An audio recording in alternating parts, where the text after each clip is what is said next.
Dito sa white, pag bloated ako tapos kung kumain, kitang-kita na sobrang laki ng tiyan ko. Bumabakat yung yung pawis ng kilikili ko. Overuse top. Ang gusto ko rin sa kanya guys, yung dito sa neck niya. Kasi, wala parang bagay na bagay dyan yung yung necklace ko. Nilalabas ko siyang ganon. Feeling ko lang bagay.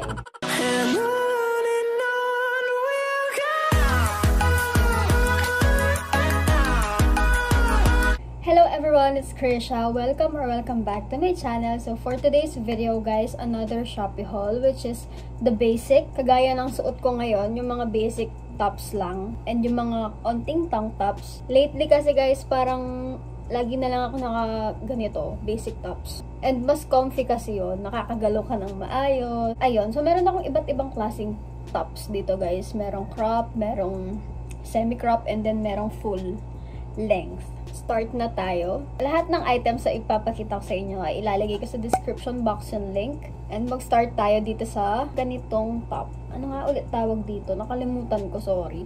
Actually guys, 3 kulay yung meron ko nito.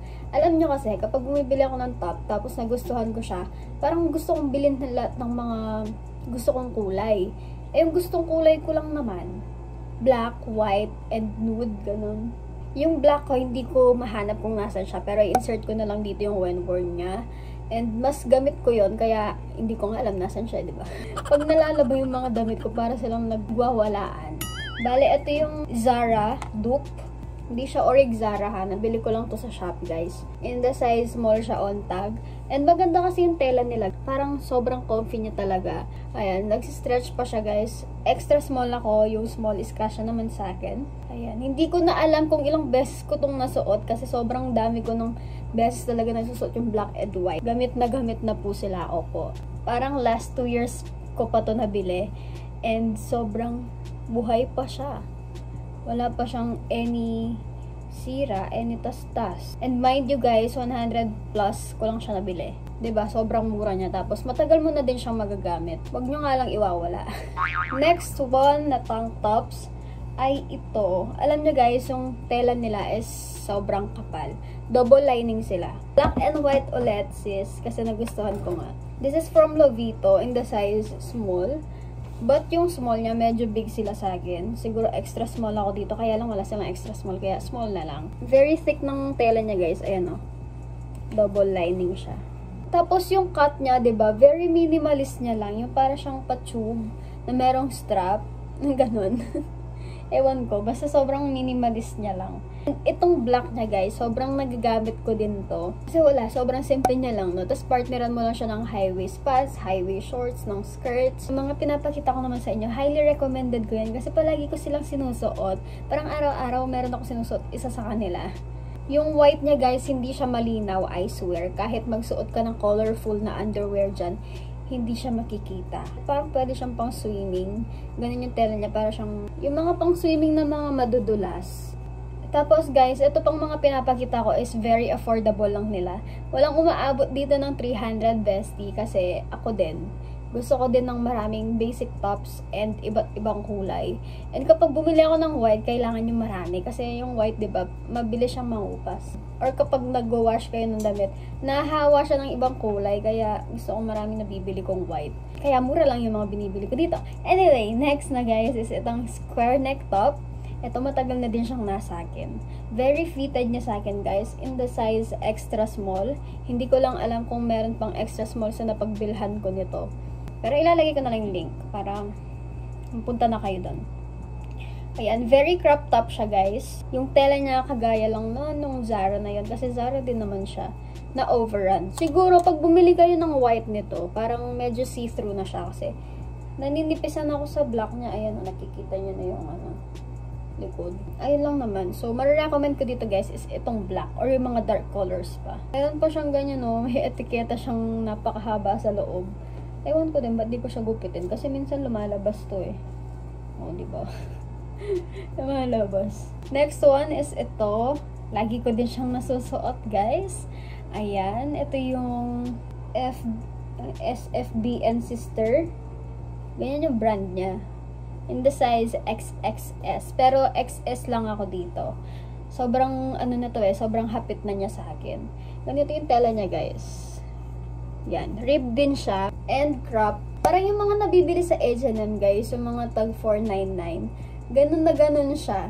Ito, nabili ko lang to parang 130, 120 pesos. Tatlo yung ganito ko. Ayan, ito yung kulay nila. Meron akong white, black, and ano bang kulay nito? Army green. Basta green. Shade ng green. Ito guys, yung black ko is extra small lang, which is mas comfy ako dito kasi dito sa white, pag bloated ako tapos kung kumain, kitang-kita na sobrang laki ng tiyan ko. Dito sa black hindi naman, or dahil black lang siya, ito white, kaya mas na-emphasize yung tiyan ko, no? Ayan, extra small. Tapos ito naman, extra small din to eh. To very comfy niya guys. Kaya hindi ako mahilig bumili ng mga ganitong color. Yung may mga color. Kaya mahilig ako bumili ng black and white color. Kasi pawisin yung kilikili ko. So, kapag ito, nung sinuot ko siya, bumabakat yung yung pawis ng kilikili ko. Kaya mahilig lang ako sa mga ganitong kulay. Black and white lang. Ay, nalaglag lang. Tapos, iba yung tela niya dito sa white to. Mas malambot to. Mas stretchable siya. Anyway guys, favorite ko din tong mga basic tops ko na to. Hindi ko na rin alam kung ilang beses ko nasuot tong black. Kasi parang every umaalis nga ako, ito din yung suot ko. And lalo na to, grabe. Papakita ko din sa inyo yan. Gamit na gamit yan eh. Next one is itong sky blue, powder blue, semi crop top. Sa akin ha, kasi maliit ako eh. Hindi ko alam sa inyo, baka matangkad kayo dyan. Ang stretchy pa niya, o diba? And actually, meron akong 3 colors nito. Syempre, di mawawala yung white and black. Ayan, suot ko sila guys. Favorite ko tong white niya kasi hindi talaga siya crop top sa akin. Ito yung palagi ko ding sinusuot. Ano ba yan? Ito na lang yung lagi ko sinusuot. Ang dami-daming damit dito. Tapos ito lang lagi ko sinusuot. Yung mga basic tops lang. Kaya kung may makakakita sa akin dyan, sa SM, siguro ito lang yung mga suot ko. Tsaka ako naka-skirts. Tapos naka-rubber shoes, Vans, naka-slippers. Ayun, ganun na lang yung sinusuot ko ngayon. Hindi na ako yung nag-over na outfit. Parang nakakatamad na. O tumatanda na. Hindi ko alam sa dalawa. Ganito yung when worn niya. Wait lang, itatayo ko na ha kasi. Parang ayaw ko mag-when worn today. Wait lang, ang dumi. Ayan guys, hindi siya talaga crop top kasi ito yung puson ko. So, below the pusod siya. Lalo na itong white. Perfect na perfect yung fit niya. Kasi etong black, medyo masikip siya dito sa may kilikili ko. Eh, ayoko nang ganun. Parang feeling ko nakakaitim yun ng kilikili. Kapag masikip yung ano ba? Yung damit mo. Lalo na sa may bandang underarm. Pero pareho lang naman silang size. Pero hindi sila same ng fit. Alam niyo yun. Next to my overuse top. Ito guys, sobrang overused niya na sa akin. Talagang as in. Nung nag-a-apply ako, ayun. Nung nag-a-apply ako, palagi ko siyang suot. Kasi parang ano niya eh, parang napaka-casual niya. Then partneran ko lang siya ng trousers. Kasi guys, yung mga basic tops ko nga is puro crop. And ito, full length talaga siya. Pwede ko siyang natatuck in. Kasi kapag yung crop, diba, minsan lumalabas. At saka yung mga ganitong cut, yung mga suot ko, kapag ganyan, lumalabas talaga sila sa trousers or sa mga bottoms. And ito, hindi siya lumalabas kasi nga full length siya. And guys, yung brand nito is Lovito in the size small. Alam niyo nung dumating sa akin to, nung in-order ko siya, sabi ko parang hindi ko nagustuhan kasi sobrang ano niya sobrang hindi siya nag-fit sa akin. And nung panahon na yon, uso yung mga crop tops. Kaya sabi, hindi ko siya pinapansin. Okay, nandyan ka. Pero yung mga kinailangan ko siya ng mga nag-a-apply ako. Wala na te, overused na siya. Or kahit saan man ako pumunta, basta gusto ko yung comfy ako, ito talaga yung sinusuot ko te. Oo. Kaya hindi ko na alam kung ilang beses ko siya nasuot. Siguro mga 30 plus na. Overuse ko na nga siya, diba? Parang hindi nyo man mahalata sa kanya na overuse siya. Good as new niya pa, diba? Wala pa siyang himulmol, wala pa siyang tastas. Sobrang ganda. Ang gusto ko rin sa kanya, guys, yung dito sa neck niya. Kasi, wala parang bagay na bagay dyan yung, yung necklace ko. Nilalabas ko siyang ganun. Feeling ko lang bagay. And yun nga, nung nagustuhan ko siya, bumili ako ng another kulay. Ayan, same lang guys, Lovito din. In the shade khaki lang yata to. Kapag may interview ako, sinusot ko rin siya. Alam nyo, marirecommend ko talaga to. Hindi man siya super fit na fit. Alam niyo yung hapit na hapit sa katawan nyo. Pero ma-feel nyo na comfy kayo. And mind you guys, kung meron akong ma-recommend dito na isang item lang, isang product lang, eto yun. Ito yun.